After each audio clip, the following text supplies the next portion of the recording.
Bismillahirrahmanirrahim. Assalamualaikum warahmatullahi wabarakatuh. Alhamdulillah, wassalatu wassalamu ala Rasulillah Muhammad ibn Abdillah wa ala alihi wa ashabihi wa mawalah wa man tabi'ahum bi ihsanin ila yaumil qiyamah, wa ba'd. Ikhwati fillah, a'azanillahu wa iyyakum. Baik para hadirin yang hadir di Masjid Raya Cipaganti Bandung ini, ataupun para pendengar Radio Roja Bandung di mana saja Anda berada, baik melalui radio di frekuensi 1476 AM ataupun yang melalui streaming Radio Roja Bandung di mana saja Anda berada. Alhamdulillah, pagi ini kita kembali bertemu untuk melanjutkan kajian kita tentang strategi dan tipu daya setan di dalam menyesatkan manusia. Kemarin Selasa yang lalu kita sudah menerangkan salah satu di antara cara setan dalam menggoda manusia adalah idharun nushi lil insan. Nampak pada zahirnya seolah-olah dia memberi nasihat kepada manusia, akan tetapi ujung dari nasihat itu menggiring kepada kebinasaan. Dan Allah menjelaskan sumpah iblis ketika menggoda Adam alaihi salatu wassalam, ketika membujuk mereka menyatakan, demi Allah kami benar-benar termasuk orang yang memberi nasihat. Lihat Al-A'raf 21, wa qasamahuma inni lakuma laminan nasihin. Iblis kemudian bersumpah di hadapan Adam dan Hawa, sesungguhnya aku bagi kalian berdua benar-benar hanya memberi nasihat. Contoh kasus bagaimana iblis dengan berdalih memberi nasihat atau saran yang baik ternyata menjerumuskan, disebutkan dalam kisah yang diriwayatkan oleh Wahab bin Munabbih. Ini kisah-kisah Israiliyat. Tentang kisah Israiliyat ini Nabi SAW dalam hadis yang mutawatir menyatakan, wa hadithu an bani Israila wala haraja. Ceritakan oleh kalian tentang Bani Israel dan itu tidak apa-apa. Tidak didustakan, tapi tidak juga dibenarkan. Tapi menceritakannya boleh, bahkan diperintahkan, wa hadithu an bani Israel wala haraja. Ceritakan oleh kalian tentang Bani Israel dan ini tidak apa-apa, tidak masalah, selama itu hanya sebatas kisah yang memberi pelajaran dan tidak menetapkan syariat tentang amalan tertentu. Oleh karena itu para ulama, ahli tafsir, ahli hadis, banyak juga dalam tafsir-tafsir mereka menceritakan tentang kisah-kisah Bani Israel untuk mendukung atau menjelaskan makna yang terkandung dalam salah satu ayat. Di antaranya berkata Wahab bin Munabbih, ada seorang ahli ibadah di kalangan Bani Israel. Dia disebut kana min a'badi ahli zamanih. dia termasuk orang yang paling giat dalam beribadah kepada Allah pada zaman itu. Di samping ahli ibadah ini, ada 3 orang bersaudara. Dia terkena perintah untuk berperang dan harus berangkat menuju medan perang. Akan tetapi yang jadi masalah, mereka punya adik perempuan yang masih perawan dan tidak ada orang yang menjaganya. Apa yang terjadi? Mereka bingung harus dititipkan kemana ini adiknya yang wanita. Akhirnya mereka sepakat bahwa adiknya harus dititipkan di seseorang yang terpercaya agamanya dan akhlaknya. Dan orang itu tiada lain kecuali ahli ibadah tadi. Maka mereka memohon dengan sangat agar ahli ibadah tadi mau menjaga adik mereka selama mereka perang sampai mereka pulang dari medan perang. Awalnya ahli ibadah tadi enggan. Dia tidak mau menerima amanah itu. Sampai-sampai berta'awud, a'udzubillahi minkum wa ukhtikum. Aku berlindung kepada Allah dari kalian dan saudara perempuan kalian ini. Akan tetapi diberi argumentasi. Kalau kami menitipkan adik kami ke orang lain, lalu dicelakai, diperkosa, dilecehkan, dan diperlakukan secara biadab, siapa yang berdosa? Siapa yang salah? Tapi kalau engkau yang dititipi, kami yakin dan percaya engkau akan amanah. Digedor terus-terusan dengan argumentasi yang logis, yang masuk akal, akhirnya dia setuju dan mau memelihara atau menjaga perempuan tadi, tapi ditempatkan di rumah yang terpisah dari tempat ibadah dia. Tidak satu rumah. Akhirnya tinggallah wanita tersebut berdampingan dengan tempat ibadah si ahli ibadah tersebut. Ketika memberi makan, si ahli ibadah tersebut hanya meletakkan makanan di depan pintu rumah ibadah tempat dia ibadah. Wanita itu keluar dari rumah tempat tinggal dia, lalu mengambil apa? Mengambil makanan, lalu kembali ke rumahnya dan makan. Begitu dan begitu terus. Sampai datanglah syaitan laknatullahi alaih membisikkan kepada fikirannya, memberi support tentang kebaikan. Kalau kamu yang datang kepada dia lalu meletakkan makanan itu di depan pintu rumah wanita itu lebih baik. Kan begitu. Itu nasihat awalnya. Itu pertama. Kedua, mengandung bahaya loh kalau wanita itu dibiarkan keluar mengambil makanan. Pas keluar ada laki-laki yang lewat melihat kecantikan wanita itu, tergiur, nanti gimana? Sekali dibisik begitu nggak nurut, 2 kali, 3 kali digedor terus-terusan, akhirnya kepikiran juga. Dan itu secara logika bagus ya. Akhirnya ahli ibadah inilah yang keluar, berjalan menuju rumah wanita itu dan meletakkan makanan di depan pintu rumah wanita tersebut.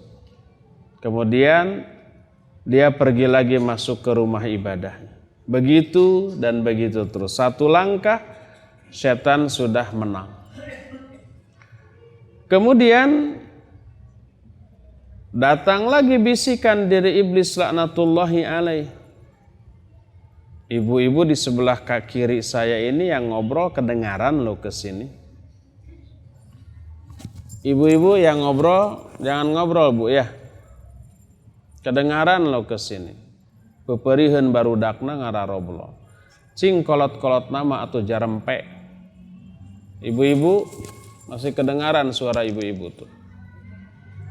Ibu-ibu tuh saking khusyuknya ngobrol ya, teguran saya juga nggak didengar tuh. Anteng aja terus.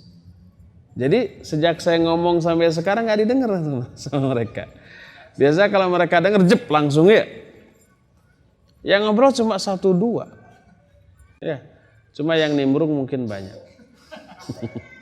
Yang lainnya yang diem nggak berani. Kalau dinasihati ibu jangan ribut, baud si ibu eta teh. Sok suci lu. Ada yang laporan seperti itu. Jadi tolong ibu-ibu jangan ngobrol. Malu tuh sama pendengar Radio Roja ya. Jadi lupa lagi sampai mana. Taruh di depan. Ya. Si setan datang lagi, jangan seperti itu. Kamu masukkan aja makananmu ke dalam rumah wanita itu. Dan itu lebih baik bagimu daripada wanita itu keluar. Kalau wanita itu keluar, resikonya pas nongol ngambil makanan, ada laki-laki lewat. Melihat wajah wanita yang cantik tersebut bisa tergiur dia. Dan ini mengandung bahaya. Makanya kalau umpamanya kamu masuk ya hanya tanganmu lalu pergi itu lebih aman, lebih selamat.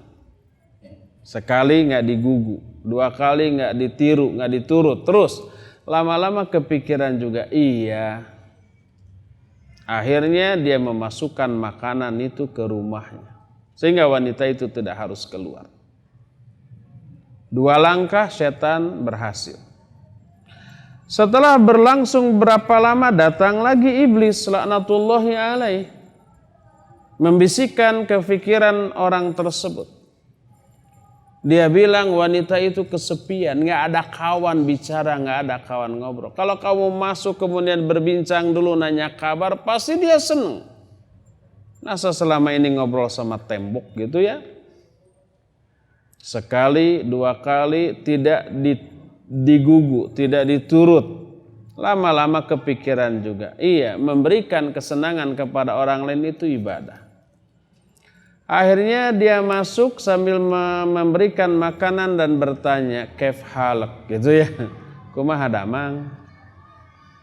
Akhirnya melihat kecantikan wanita tersebut. Dan peluang setan untuk menjerumuskan ahli ibadah tadi lebih terbuka lebar. Matanya ikut berperan, ikut bermain. Melihat kecantikan wanita itu dan menancapkan anak panah beracun yang sangat berbahaya ke dalam hatinya. Nabi SAW kan bersabda, "An-nadharu sahmun masmumun min sahami iblis." Bahwa pandangan itu anak panah beracun di antara anak-anak panah iblis. Dan kalau aku sudah membidikkan anak panahku, aku tidak pernah meleset. Itu bermula dari apa? Pandangannya. Makanya Allah berfirman dalam An-Nur 30, "Qul lil mu'minina yaghuddu min absarihim." Katakan kepada laki-laki mukmin hendaklah mereka menundukkan pandangan mereka. 31-nya juga begitu, "Qul lil mu'minati yaghdudna min absarihinna." Katakan kepada wanita-wanita mukminah hendaklah mereka juga menundukkan pandangan-pandangan mereka. Jadi begitu pandangan sudah berperan, peluang untuk dijerumuskan oleh iblis semakin terbuka. Akhirnya perbincangan semakin lama semakin panjang. Awalnya cuma nanya kabar, balik lagi, lama-lama semakin panjang. Akhirnya terpikatlah dia oleh kecantikan wanita itu sampai akhirnya menzinahinya wal'iyadzubillah. Apa yang terjadi? Hamillah wanita itu sampai melahirkan seorang anak. Mulailah dia gugup. Dia sudah terjerumus ke dalam dosa besar yaitu berzina. Bermula dari apa? Dari langkah kecil. Dari mulai pekerjaan yang dianggap bagus yaitu menolong. Kan begitu. Akhirnya dia terjerumus ke dalam dosa yang sangat besar yaitu berzina. Mulailah setelah anak itu lahir dia bingung. Apa yang harus dia bilang kepada saudara-saudara yang sedang perang. Datang iblis, ara'aita in ja'a ikhwatul jariyah wa qad waladat minka kaifa tasna. Bagaimana pendapatmu? Kalau datang saudara-saudaranya sedangkan wanita itu telah melahirkan anak hasil dari perbuatanmu, pasti kamu itu akan dipenggal. Makanya untuk menghindarkan hal itu, bunuh si anak itu, bungkam ibunya. Sekali nggak diturut, 2 kali nggak digugu, 3 kali nggak ditaati, terus digedor. Tadarruj. Tadarruj itu bahasa kitanya, bahasa kampungannya step by step. Gitu ya. Sedikit demi sedikit, selangkah demi selangkah. Akhirnya kepikiran juga, iya, daripada saya malu, lalu mereka akan memenggal kepala saya, lebih baik dibunuh anak itu nanti tobat. Akhirnya apa yang terjadi? Dibunuhlah anak tersebut dan dikuburkan. Dia terjerumus ke dalam dosa besar yang lebih besar daripada yang pertama, yaitu membunuh. Membunuh lebih besar dosanya daripada berzina. Bukan berarti berzina kecil dosanya, awas, jangan salah paham. Besar, tapi membunuh jauh lebih besar lagi. Akhirnya merasa lega untuk sementara. Datang lagi iblis. Ibunya belum tentu bungkam loh. Ibunya belum tentu tutup mulut loh. Sangat mungkin suatu saat wanita itu bilang kepada saudara-saudara setelah pulang dari medan perang bahwa dia sebenarnya sudah dihamili dan memiliki anak, lalu anaknya dibunuh. Coba bagaimana? Bimbang lagi dia. Bingung lagi apa yang harus dia lakukan. Datang iblis, cekek aja lagi tuh perempuan. Sekali tidak digugu, 2 kali, 3 kali, akhirnya kepikiran juga, benar. Terus gimana pertanggungjawaban ke kakak-kakaknya? Bilang aja bahwa adik kalian ini sakit keras, meninggal tidak tertolong, dikuburkan. Pasti akan percaya karena kamu manusia terpercaya yang ada sekarang. Kepikiran seperti itu benar juga. Akhirnya dibunuh juga wanita itu. 2 nyawa melayang. Ya. Bermula dari menolong. Dibisiki dengan bisikan yang seolah-olah itu nasihat. Tapi itu menjerumuskan ke dalam dosa yang sangat besar. Setelah itu pulanglah ketiga saudaranya dari medan perang. Bertanya tentang adiknya mana. Dijelaskan sakit parah. Sampai mati dan tidak tertolong. Tuh kuburan. Mereka sedih tentu saja. Tapi percaya. Akhirnya ya sudah, ditinggalkanlah ahli ibadah tersebut. Apa yang terjadi? Setan datang di dalam mimpinya. Kita sudah jelaskan ketika masih di Baltos ya, bahwa ya setan bisa intervensi dalam mimpi manusia dalam tidurnya. Berdasarkan hadis Rasul SAW bahwa mimpi buruk itu dari siapa? Dari setan. Sedangkan mimpi baik dari Allah SWT. Menunjukkan setan bisa intervensi. Setan masuk ke alam mimpi orang itu dalam bentuk seorang laki-laki musafir. Lalu laki-laki musafir itu bertanya bagaimana tentang saudari perempuan kalian. Dijawab sudah mati. Kenapa mati? Sakit, kata si abid ahli ibadah. Kata setan, bagaimana kalau kalian gali dulu kuburannya? barangkali ada kuburan lain yang dekat dengan diri atau kuburan adik perempuan kalian. Mungkin itu anaknya, hasil perbuatan si hamba. Begitu bangun, orang yang paling besar sang sulung ini kaget setengah mati. Ternyata kedua adiknya sama, bermimpi yang sama. Mungkin ini hanya buah dari tidur, nggak percaya. Tapi terus setiap malam bermimpi begitu, akhirnya mereka penasaran juga. Akhirnya sepakat, pergi lagi ke rumah ahli ibadah, menanyakan di mana kuburannya untuk digali, dan setelah digali ternyata di sana ada 2 jenazah. Satu lagi jenazah yang masih bayi. Mulailah mereka percaya kepada mimpi tersebut. Murkalah mereka, ditangkaplah si ahli ibadah tersebut, kemudian mau dipenggal. Datang iblis yang hanya terlihat oleh si ahli ibadah itu. Apa kamu mau selamat? Aku akan selamatkan kamu dari hukuman penggal ini. Iya, tentu saja mau. Sujudlah kamu kepadaku.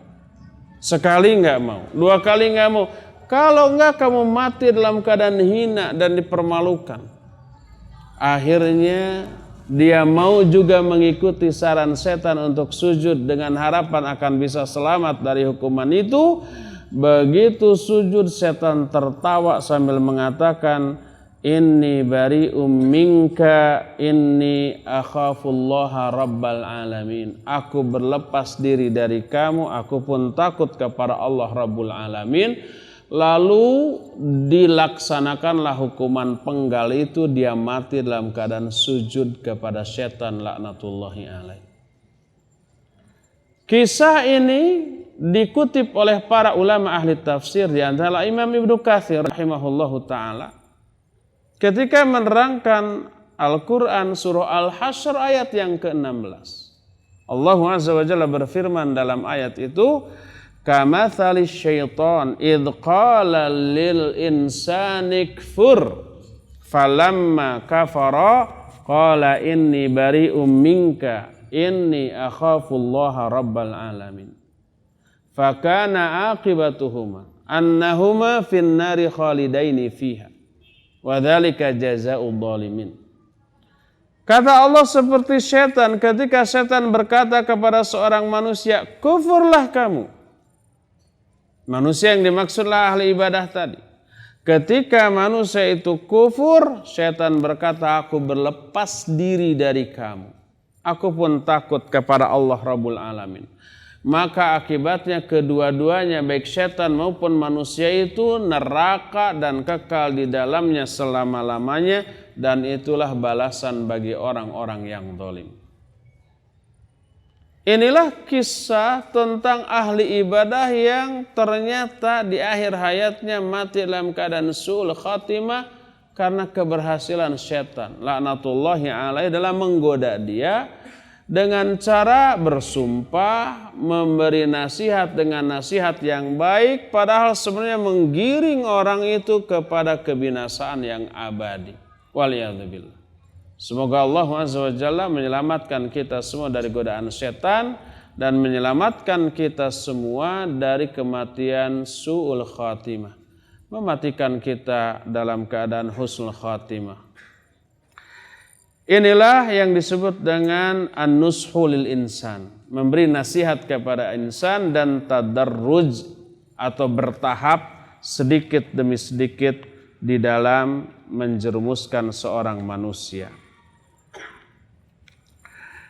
Cara setan yang berikutnya di dalam menggoda manusia adalah an-nisyan, dengan cara melupakan manusia tersebut, dengan cara membuat manusia itu lupa. Lupanya manusia ada 2 macam. Pertama, lupa terhadap tujuan hidup mereka di dunia. Allah menciptakan jin dan manusia untuk apa? untuk ibadah. Tapi seringkali manusia lupa akan tujuan utamanya. Mereka bukan mengejar akhirat. Mereka hanya mengejar kehidupan dunia. Barijeng teka kejar eta oge. Nya, seluruh waktu hidupnya dihabiskan untuk mengejar dunia. Kalau ada waktu untuk ibadah, prosentasenya jauh lebih sedikit dibanding dengan mengejar dunia. Orang seperti ini sudah dilupakan oleh syaitan laknatullahi alaih. Sebagaimana firman Allah Azza wa Jalla dalam surah Al-Mujadilah. Allah Azza wa Jalla dalam ayat itu, dalam surah Al-Mujadilah ayat yang ke 19 gitu. Allah berfirman, istahwada alaihimus syaitan fa'angsahum dzikrallah. Ulaika hizbus syaitan. Ala inna hizbas syaitani humul khasirun. Kata Allah Azza wa Jalla, setan telah menguasai mereka. Lalu setan membuat mereka lupa kepada zikrullah. Mereka lah tentara-tentara setan. Dan ingatlah bahwa tentara setan itu pasti akan rugi. Jadi orang yang lupa kepada zikrullah, kepada sholat, kepada ibadah dalam kehidupan di dunia ini, orang itu dilupakan oleh setan. Lupa bahwa mereka akan mati. Lupa bahwa mereka itu akan pulang ke akhirat. Allah Azza wa Jalla berfirman, wa innad daral akhirah lahiyal hayawan. Sesungguhnya negeri akhirat itulah kehidupan yang sebenarnya. Saya kan sering ya, bukan sekali dua kali, termasuk di sini, termasuk waktu di Baltos, mengingatkan kita akan waktu hidup kita di 4 alam tuh ya. Bermula dari alam yang paling singkat kehidupannya, yaitu di alam rahim ibu. Berapa lama kita hidup di alam rahim ibu? 9 tahun. 9 bulan. Lama amat. Dinosaurus itu. 9 bulan. Setelah 9 bulan gubrag lahir ke alam dunia. Hidup kita di alam dunia. Berapa tahun? Anggaplah dengan bonus 100 tahun. 100 tahun juga nggak terasa. Coba di antara bapak-bapak di sini ada yang sudah 60, sudah 70 tahun ya. Kalau saya belum 50 juga masih jauh. Masih muda. Tapi rasanya baru aja tuh. Tanya ya kepada yang sudah putih. Ya Pak, rasanya baru hidup ini ya. Padahal sudah lebih dari 60 atau sebentar lagi 70 tahun. Gak terasa. Ya, padahal jarang orang yang 100 tahun. Anggaplah dengan bonus 100 tahun. Setelah 100 tahun kita mati. Kemana kita pergi? Ke alam kubur. Berapa lama di alam kubur? Lama, sampai hari kiamat. Mungkin 1000 tahun, 2000 tahun, 3000 tahun, 10.000 tahun mungkin. Kita nggak tahu kapan kiamat.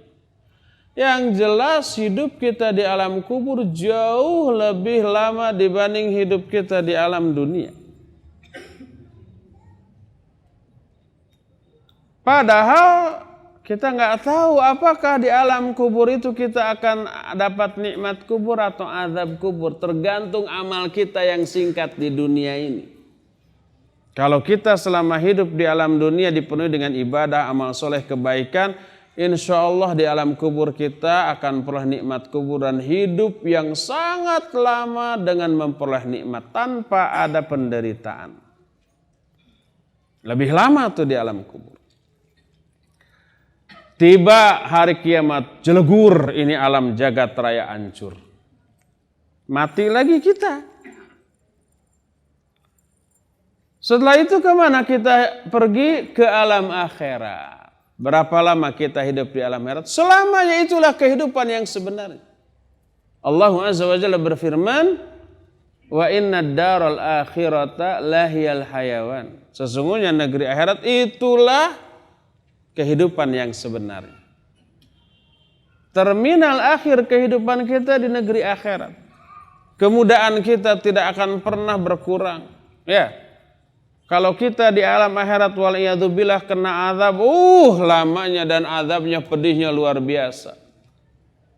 Tapi kalau kita di dalam akhirat nanti itu memperoleh rahmat berupa surga Allah Azza wa Jalla karena ibadah dan amal soleh yang kita lakukan, yang semoga Allah masukkan kita semua ke dalam golongan ini, kita hidup abadi selamanya dengan dicurahi berbagai macam kenikmatan yang tiada tara. Itu kehidupan kita yang sebenarnya. Jadi ternyata hidup kita yang 100 tahun di dunia ini ringkas, sangat sebentar.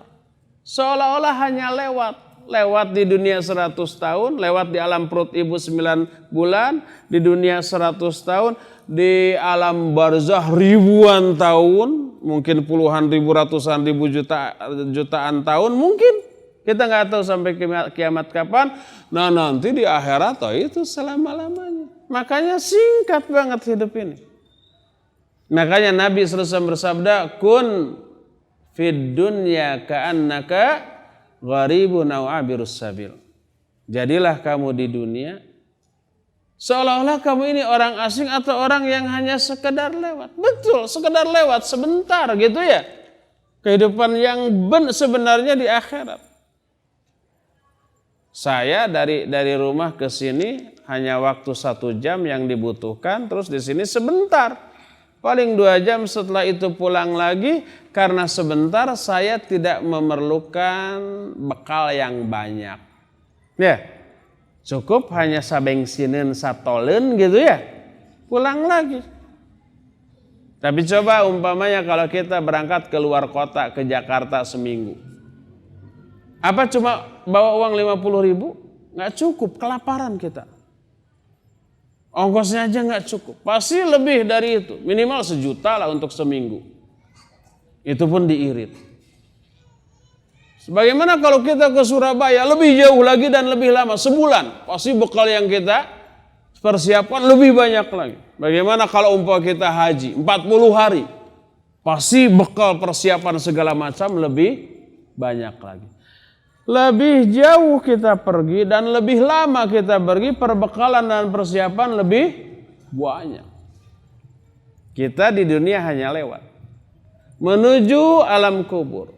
Alam kubur juga bukan terminal akhir. Menuju akhirat, kehidupan yang sebenarnya bagi kita. Maka bekal yang wajib kita siapkan untuk menuju perjalanan yang sangat jauh di akhirat harus sebanyak mungkin. Bekalnya, dan bekal untuk ke akhirat bukan uang, bukan jabatan, bukan popularitas, bukan hal-hal yang sifatnya duniawi, tapi apa?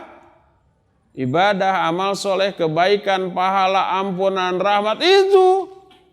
Kalau umpamanya bekal kita ke Jakarta cuma 50.000, dijamin kelaparannya jalan kaki, kepanasan. Kalau bekal kita ke akhirat ala kadarnya, apalagi nggak ada bekal sama sekali, lebih banyak dosanya daripada pahalanya, bahaya kita. Ya, oleh karena itulah, jangan lupakan bahwa kehidupan yang hakiki bagi kita, bagi manusia bukan di dunia. Di dunia hanya sementara. Tapi yang sebenarnya adalah di akhirat nanti, yang 1 hari kehidupan di akhirat sama dengan khamsina alfasana, 50.000 tahun di dunia. 50.000 tahun dunia itu sama dengan sehari di akhirat. Sekarang kita nggak sampai 50.000 tahun di dunia kan? Hanya berapa? 70, 80 atau 100 tahun itu dibanding kehidupan akhirat hanya sekian detik di akhirat ya. Hitung sendiri, 1 hari di akhirat 50.000 tahun di dunia. Sekarang kita cuma hidup 100 tahun di dunia umpamanya. Itu pun sudah dengan bonus. Berapa detik perbandingannya dengan akhirat. Oleh karena itulah, jangan lupakan. Tapi kebanyakan orang dilupakan. Sehingga mengejar kehidupan dunia. Barijeng teka udah gua ya tak oge. Ya. Orang mengejar dunia, dunia yang dikejar semakin menjauh. Waktu habis, tenaga habis, untuk akhirat tidak ada, untuk dunia juga ala kadarnya. Rugi kita. Jadi yang pertama, setan melupakan manusia secara umum, yaitu lupa dari tugas pokok hidup manusia di dunia, yaitu untuk apa? Ibadah. Wa ma khalaqtul jinna wal insa illa liya'budun. Tidaklah aku ciptakan jin dan manusia kecuali hanya untuk beribadah kepadaku. Ini yang pertama. Kedua, lupa dalam perkara-perkara tertentu yang bisa menjerumuskan manusia ke dalam dosa, kesalahan atau penyimpangan. Dan ini dialami tidak hanya oleh orang-orang kafir, oleh orang musyrik, oleh orang munafik, tapi juga dialami oleh orang-orang muslim, sekalipun muslim yang soleh, bahkan seorang nabi. Dan lupanya manusia memang turunan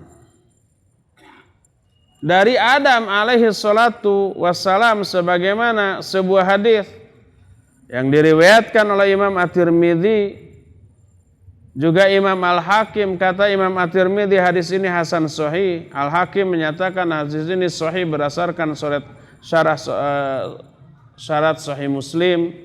Juga hadis ini disahihkan oleh Syekh Al-Albani dalam kitab Sahih Sunan At-Tirmidzi.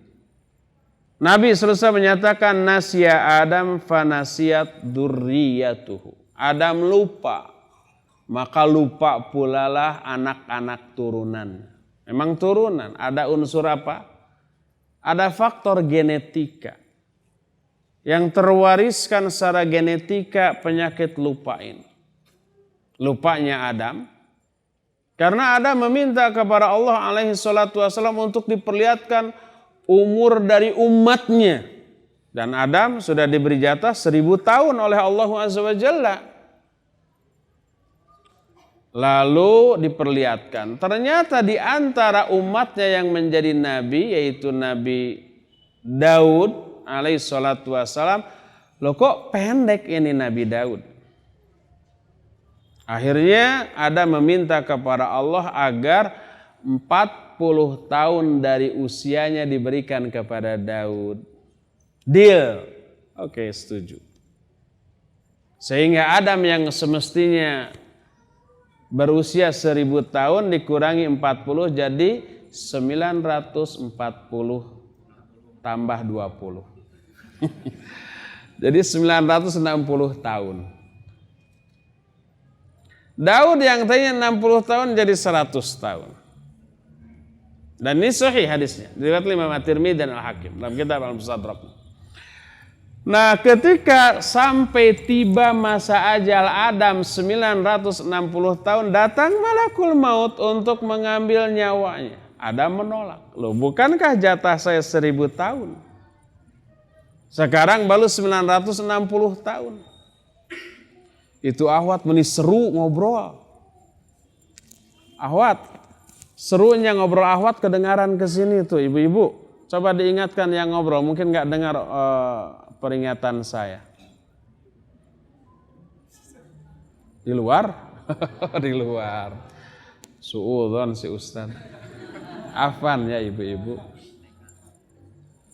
Di luar kedengaran ya. Jadi ya,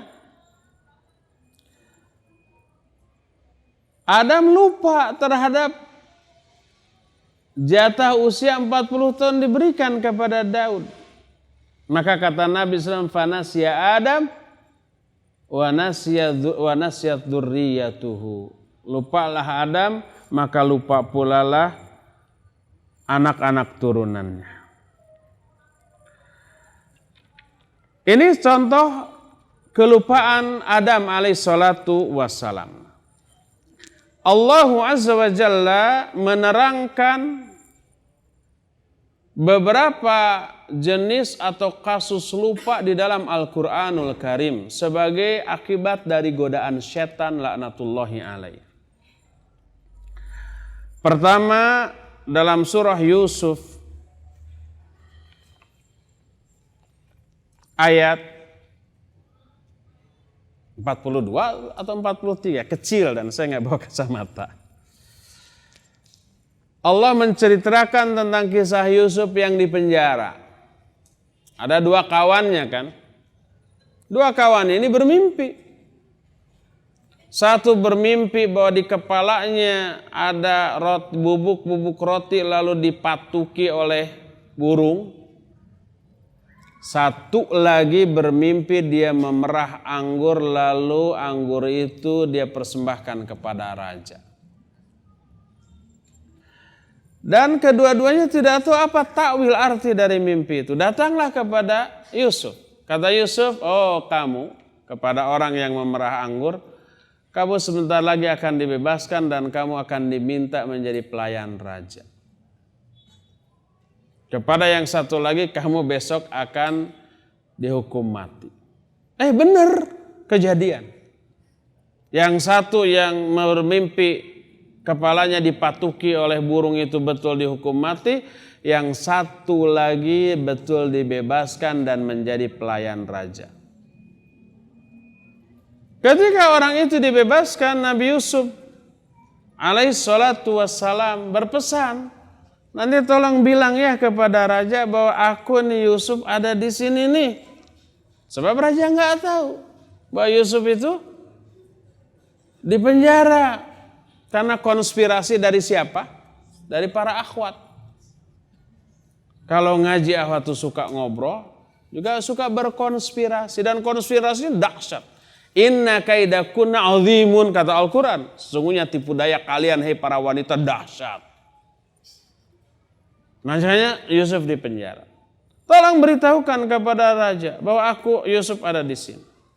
Deal, disanggupi. Apa yang terjadi? Setelah keluar lupa tentang pesan Nabi Yusuf kepada dirinya untuk disampaikan kepada raja. Dan dia dilupakan oleh setan. Laknatullahi alaih. Allah menjelaskan ini dalam surah Yusuf ayat 42.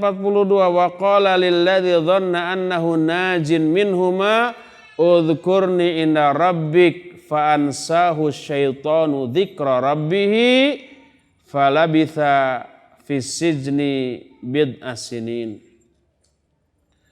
Berkatalah Yusuf kepada orang yang akan dibebaskan, terangkan oleh kamu tentang aku kepada tuanmu, kepada raja. Lalu setan melupakan orang itu untuk menerangkan kasus Yusuf kepada raja. Sehingga tinggallah Yusuf di penjara selama beberapa tahun. Orang itu lupa, dilupakan oleh setan, kata Allah Subhanahu wa ta'ala. Ini kasus pertama yang oleh Allah dijelaskan dalam Al-Quran tentang dilupakannya manusia oleh setan. Karena setan tidak ingin Yusuf segera bebas kemudian menebar kebaikan di negara Mesir itu. Nggak mau itu setan, maka dilupakan oleh setan. Kedua, ketika Nabiullah Musa alaihissalatu wassalam mengklaim dirinya orang yang paling berilmu pada zaman itu di tempat itu. Oleh Allah ditegur, jangan mengaku mengklaim diri paling berilmu. Ada yang lebih berilmu. Siapa? Tuh ada tuh. Namanya siapa? Khidir. Namanya Khidir. Di mana aku bisa temui dia untuk belajar? Coba aja di tengah-tengah laut. Bertemunya dua jenis air lautan itu. Kamu akan menemuinya di sana.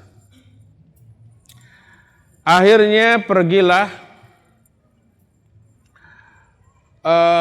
Musa dengan salah seorang pembantunya yang namanya Yusha bin Nun.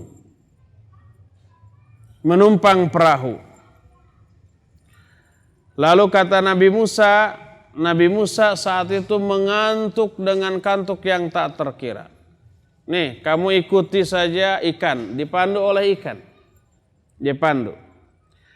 Ketika ikan itu menghilang, tolong bangunkan aku ya. Iya, tidurlah Nabi Musa. Lalu Yusha bin Nun ini mengikuti ikan itu. Tapi begitu ikan menghilang, dia lupa memberitahu membangunkan Nabiullah Musa alaihissalam. Akhirnya terus, padahal sudah kelewat. Kenapa dia lupa? Dilupakan oleh setan. Dan Allah menerangkan itu dalam Al-Qur'anul Karim dalam surah Al-Kahfi ayat 63. Allah Azza wa Jalla berfirman, qala ara'aita idza awayna ila sakhrah fa inni nasitul huta wa ma ansaniyahu illa syaitan an adhkurahu wattakhadha sabilahu fil bahri ajaba. Ketika Nabi Musa, kamu masih ingat nggak di mana kita mulai kehilangan ikan itu? Maka berkatalah Yusha bin Nun, tidakkah engkau lihat ketika kita sampai di sebuah tempat di lautan itu, aku tiba-tiba lupa kepada ikan yang memandu kita. Dan tidak ada yang membuat aku lupa kecuali setan. Allah menyatakan wa ma ansaniyahu illa setan. Tidak ada yang membuat Yusha bin Nun lupa terhadap ikan tersebut kecuali setanlah yang membuat lupa. Nah, ini yang menyebabkan Yusha bin Nun lupa. Siapa yang melupakan? Setan. Kata Allah, wa ma ansaniyahu illa syaitan. Tidak ada yang melupakan dia kecuali setan. Untuk apa? Agar Nabi Musa nggak jadi ketemu Khidir, agar tidak jadi belajar, agar tidak jadi dapat ilmu dan seterusnya. Oleh karena itulah maka dilupakan. Inilah kasus kedua, orang dilupakan oleh setan dari kebaikan. Kalau dua kisah tadi tentang dua kisah Nabi, nah contoh yang ketiga tentang kita semua. Allah Azza wa Jalla melarang kita untuk duduk-duduk bersama orang-orang yang menyimpang pemikirannya, pemahamannya. Walaupun yang dibaca ayat Allah, yang dibaca hadis Nabi, tapi cara membaca, cara membahas, cara memahaminya keliru. Baik itu diolok-olok atau difahami dengan cara pemahaman yang keliru dan salah, melahirkan kesalahpahaman tentang Al-Quran dan As-Sunnah, tentang Islam ini. Kata Allah, jangan sekali-kali kalian duduk-duduk bersama mereka. Jadi kalau ada suatu majelis membahas Quran, membahas hadis, Quran dan hadisnya pasti benar. Tapi cara membahasnya keliru, dengan akal, dengan otak, dengan filsafat. Ya keliru, itu bukan alatnya. Pasti kesimpulannya salah gitu ya. Kata Allah, jangan duduk-duduk bersama mereka. Tapi apabila dilupakan oleh setan, segera tobat. Dan jangan mengulang kembali. Siapa yang mengulang, zalimlah dia. Disebut siapa yang dilupakan oleh setan. Oh iya, ini ada pengajian nih. Nggak ingat kepada larangan itu. Hadir gitu ya.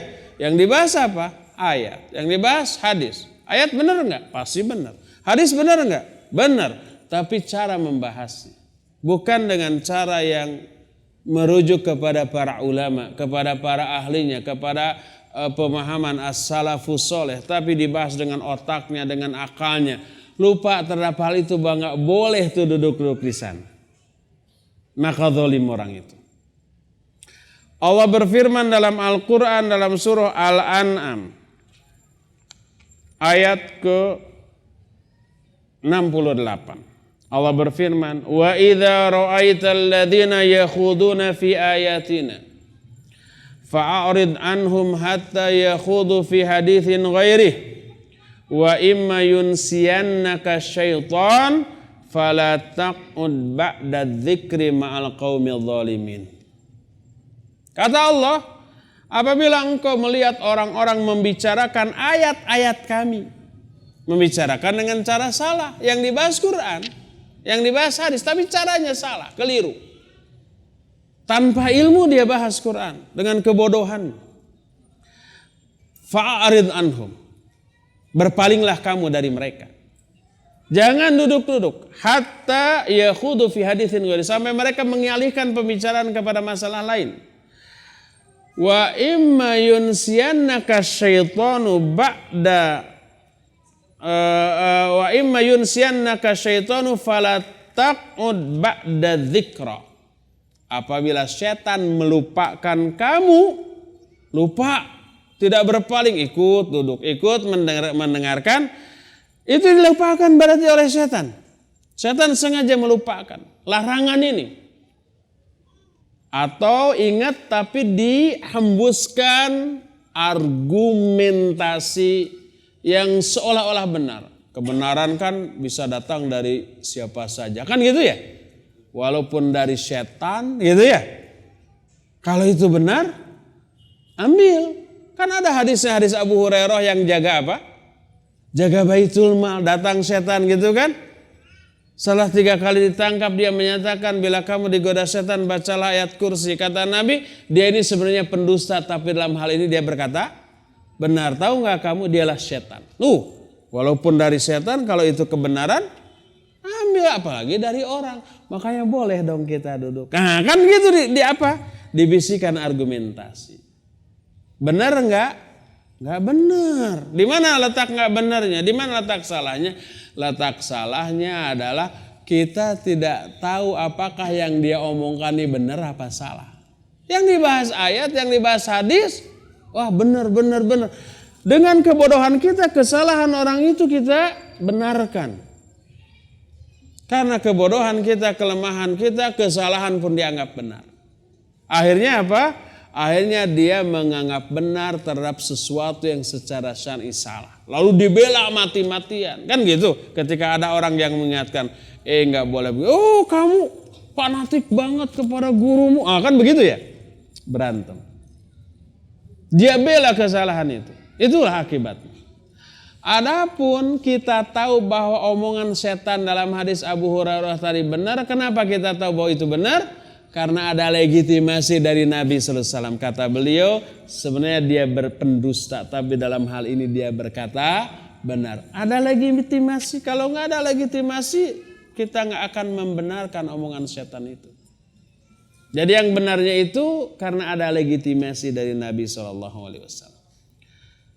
Makanya setan tidak melupakan dia, tapi memberikan argumentasi yang seolah-olah benar padahal salah, padahal keliru. Akhirnya semua majelis ilmu walaupun keliru dia datangi. Kan gitu.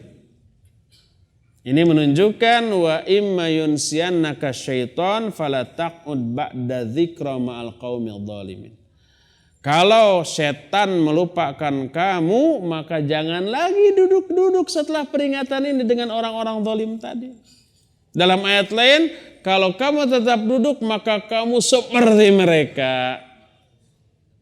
Nah, ini juga ayat yang menjelaskan dilupakannya manusia oleh setan agar manusia itu terjerumus ke dalam kekeliruan, kesalahan, bahkan kesesatan.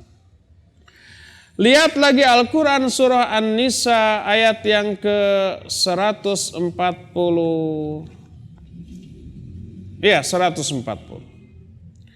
Wa qad nazzala 'alaikum fil kitabi an idza sami'tum ayatillahi yukfaru biha wa yustahza'u biha fala taq'udu ma'hum hatta yakhudu fi haditsin ghairihi innakum idzam mithluhum. Allah telah menurunkan kepada kalian di dalam kitab bahwa apabila kalian mendengar ayat-ayat Allah didustakan atau ayat-ayat Allah diolok-olok, dan para ulama menjadikan ayat ini sebagai dalil atau ayat Allah dibahas dengan cara tidak benar, dengan alatnya yang keliru, dengan filsafat, dengan otak, dengan akal, dengan hawa nafsu, dengan kebodohan, maka jangan kalian duduk-duduk bersama mereka sampai mereka mengalihkan pembicaraan kepada yang lain. Kalau tidak, maka kalian akan seperti mereka. Inilah cara setan di dalam menggoda manusia, yaitu melupakan manusia dengan 2 jenis lupa. Pertama, lupa secara global, yaitu dilupakan dari tujuan hidup. Yang kedua, lupa dalam kasus-kasus tertentu. Karena kita cuma sampai 11:30, penjelasan saya di pagi hari ini cukup sampai di sini saja. Insya Allah kita akan lanjutkan di Selasa yang akan datang, membahas cara-cara setan dalam menggoda manusia beserta solusinya. Kita masih punya sisa waktu untuk bertanya jawab. Dipersilakan ada yang mau bertanya. Bagi Ikhwan bisa langsung ngacung. Silakan Pak Mulyono di Marga Hayu Raya. Silakan Pak Mulyono. Istrinya lagi mendengar di rumah. Assalamualaikum warahmatullahi wabarakatuh. Waalaikumsalam warahmatullahi wabarakatuh.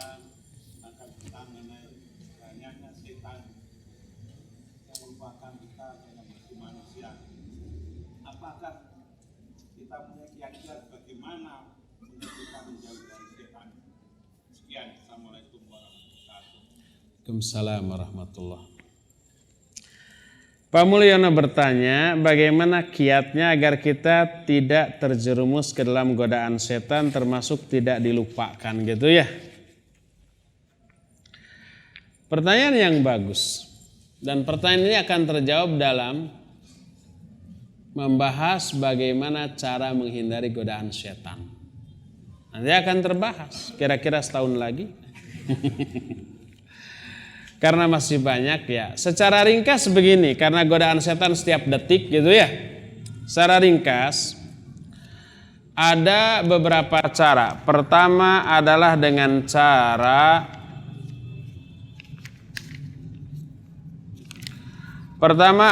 zikrullah. Banyak-banyak berzikir kepada Allah Subhanahu wa taala. Kedua dengan cara iman dan tawakal. Ketiga dengan ikhlas dan mutabaah. Keempat dengan takwa dan istighfar. Nanti dalil-dalilnya kita akan sebutkan.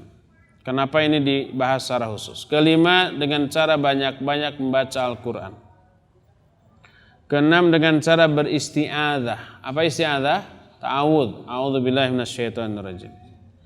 Ketujuh dengan cara menjauhi semua jalan-jalan dan langkah-langkah setan. Dan terakhir yang kedelapan ya, menjauhi seluruh penyebab mudahnya setan menggoda kita. Ada nanti beberapa penyebab. Di antara memperbanyak maksiat itu menyebabkan kita mudah digoda setan, jauhi gitu ya. Kebodohan itu menyebabkan orang mudah ditipu oleh setan. Nah, itulah 8 poin kiat agar kita terhindar dari setan. Nanti ke 8 poin akan dibahas secara rinci ya. Wallahu a'lam. Pertanyaan, bolehkah orang yang telah meninggal berkurban sementara dia belum meninggal, sebelum meninggal kita tidak tahu apa dia bernazar atau tidak? Jumhur ulama membolehkan mengurbankan untuk yang sudah meninggal. Berdasarkan hadis sahih riwayat Imam Al-Bukhari, seorang berkata, "Ya Rasulullah, kalau umpamanya saya bersedekah atas nama orang tua saya yang sudah meninggal, apakah pahalanya sampai ke dia dan saya dapat pahala?" Dijawab, "Iya." Ada seseorang sebelum meninggal dia berwasiat bernadar, kalau saya meninggal bebaskan 100 orang budak. Lalu meninggal, maka yang sulung membebaskan 50 budak. Dia berpesan kepada adiknya, kamu bebaskan 50 lagi atas nama ayah. Kata orang itu, enggak, sampai saya bertanya dulu kepada Rasul sallallahu alaihi wasallam. Datanglah dia kepada Rasul sallallahu alaihi wasallam. Lalu diceritakan, kata beliau, tasaddaqu anhu, ya bersedekahlah kamu atas nama bapakmu. Lalu beliau menyatakan, apabila dia seorang muslim, ayahmu seorang muslim, lalu kamu saum, kamu sedekah atas nama dia dan haji atas nama dia, maka itu akan sampai pahalanya kepada dia. Ini sudah kita jelaskan berkali-kali. Dan kurban termasuk salah satu jenis sedekah. Tidak ada dalil khusus untuk kurban, tapi ada dalil umum dari sedekah. Maka jumhur ulama membolehkan, ya. Ada enggak ulama yang melarang? Ada. Berdasarkan dalil Nabi dan para sahabat tidak pernah mengorbankan orang yang sudah meninggal.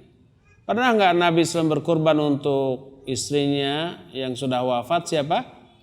Khadijah. Enggak pernah gitu ya.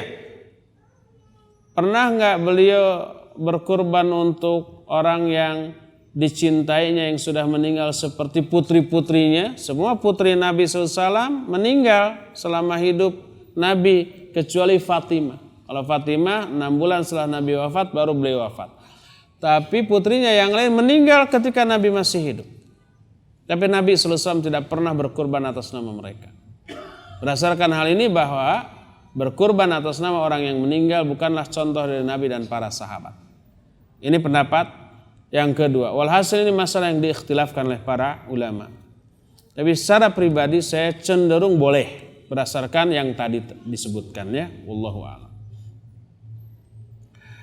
Sejauh mana batasan seseorang boleh berakikah?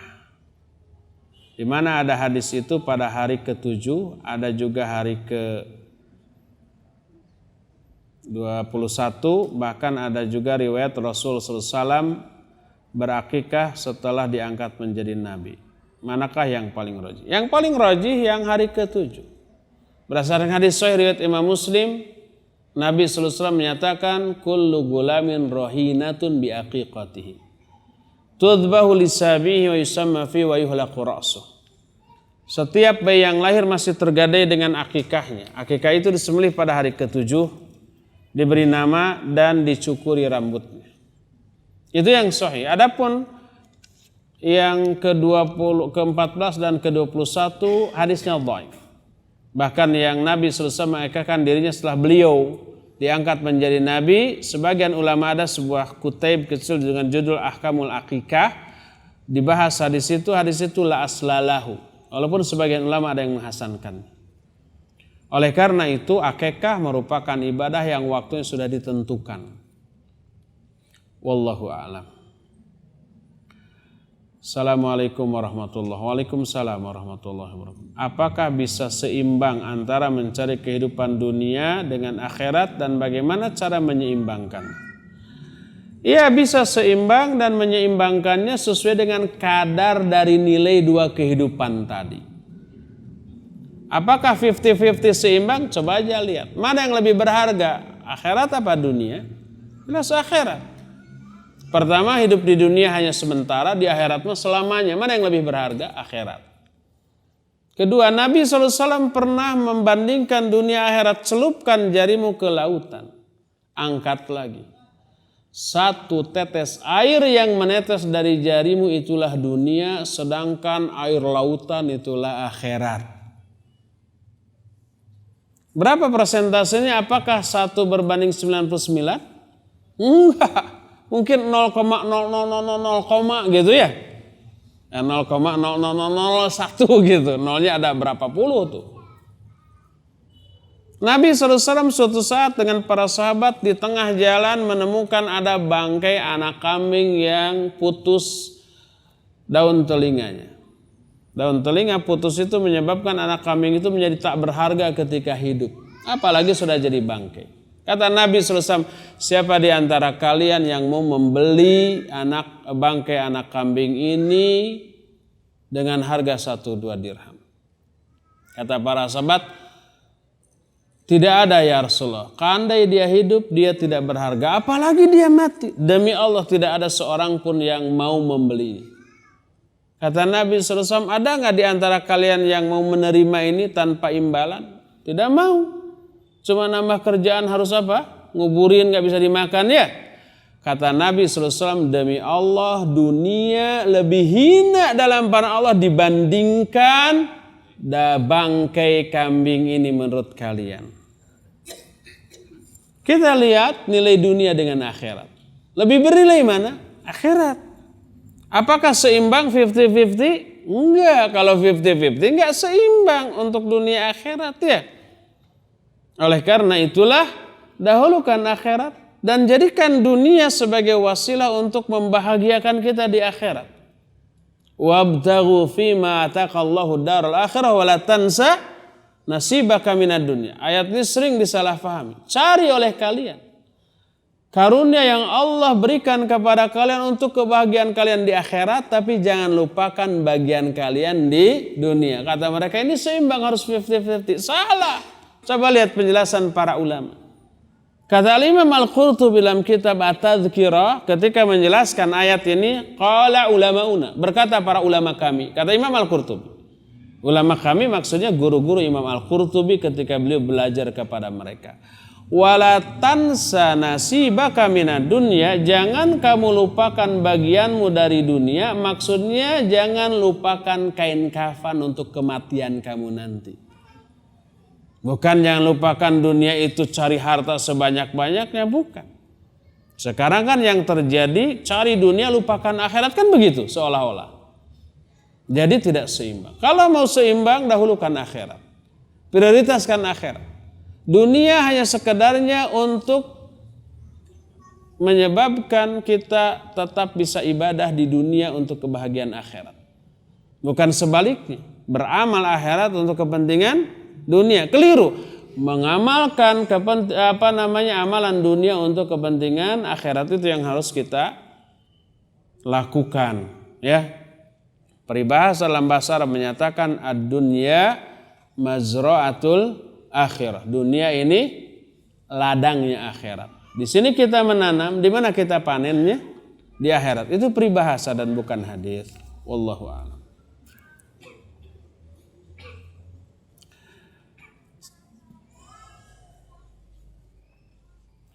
Jika berkurban itu atas nama satu orang atau satu keluarga, contoh 1 ekor kambing untuk satu keluarga, atau hanya satu nama, yang benar yang mana? Kalau seluruh anggota keluarga tersebut tidak atau belum memiliki penghasilan sendiri, ya 1 ekor untuk satu keluarga. Ayah saja, istrinya nggak perlu, anak-anaknya nggak perlu dikurbankan. Bukan dikurbankan, dikurbani gitu ya. Kecuali kalau ada anak yang sudah besar kemudian dia punya penghasilan sendiri, ya dia kurban sendiri. Atau istrinya punya penghasilan sendiri baik dagang ataupun kerja, ya dia kurban sendiri. Tapi kalau istrinya murni ibu rumah tangga, hanya menerima nafkah dari suami, anak-anaknya juga begitu, masih sekolah dan belum pada kerja, maka tidak terkena kewajiban kurban. Cukup 1 untuk satu keluarga, walaupun satu keluarga itu ada 15 orang, nggak masalah, ya. Boleh nggak kalau seseorang berkurban lebih dari 1 ekor? Boleh. Boleh sekali, dianjurkan.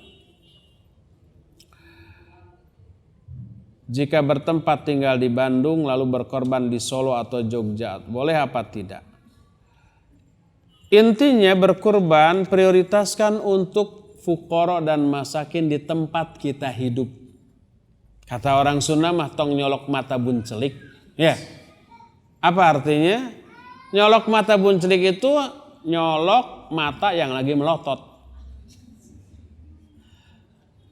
Maknanya ya, orang dekat nggak dikasih, orang jauh dikasih gitu ya. Akhirnya menimbulkan madarat.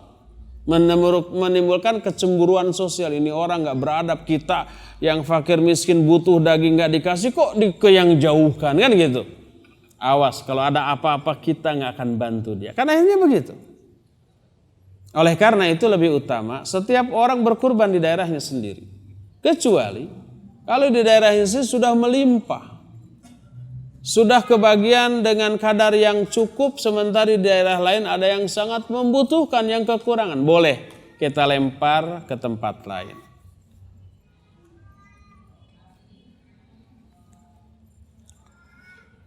Di hadis ada disebutkan kalau pada diri orang itu ada keimanan sebesar dzarrah, maka dia dimasukkan ke surga. Makna hadis itu seperti apa? Contohnya seperti apa? Mana hadis itu, asal dia muslim dengan keimanan sebesar atom, dia pasti masuk surga. Pasti itu. Tidak ada satupun orang yang beriman lalu kekal dalam neraka selama-lamanya. Cuma mungkin saja dia mampir dulu ke neraka. Kalau imannya sangat kecil, otomatis amal ibadahnya kecil, dosanya numpuk. Muslim dia tapi ahli maksiat. Dan dosanya jauh lebih banyak daripada pahalanya. Kenalah dia dengan ayat wa amma man khaffat mawazinuh fa ummuhu hawiyah. Adapun orang yang ringan timbangan amal kebaikannya, berarti dosanya lebih gede, tempat kembalinya ke neraka hawiyah. Apakah selamanya? Enggak akan terus, cuma sementara, mungkin sementahun. Tapi setelah dosa-dosanya lunas oleh azabnya, orang itu diangkat kemudian dimasukkan ke dalam surga. Sebesar apapun dosa seorang muslim, selama dia masih muslim dan dosanya tidak mengeluarkan dia dari keislaman, dipastikan dia masuk surga. Cuma mungkin saja masuk dulu ke dalam neraka, tidak langsung ke dalam surga. Makanya hadis-hadis yang bermana la yadkhulul jannah qati'ur rahim, la yadkhul jannah an-numam, la yadkhul jannah man kana fi qalbi mithqala dzarratin min kibrin gitu ya. Tidak akan masuk surga orang yang memutuskan silaturahmi, tidak akan masuk surga orang yang ngadu domba, tidak akan masuk surga orang yang dalam hatinya ada takabur walaupun sebesar atom gitu ya. Itu makna tidak akan masuk surga, artinya tidak akan langsung masuk surga. La yadkhul jannata ibtidaan, tidak akan langsung masuk surga, tapi ke neraka dulu karena dosa-dosa tersebut. Tapi setelah dosa itu habis lunas oleh azabnya, orang itu akan diangkat dan dimasukkan ke dalam surga.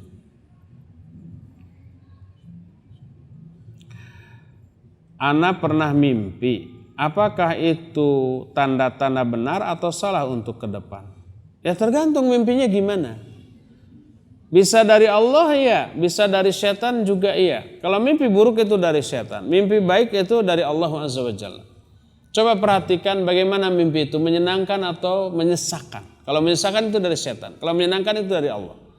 Kedua, setelah mimpi itu apakah mimpi itu jelas atau samar-samar atau tepararuguh gitu ya. Kalau tepararuguh, samar-samar itu dari setan. Kalau jelas, gamblang dan menyenangkan itu dari Allah.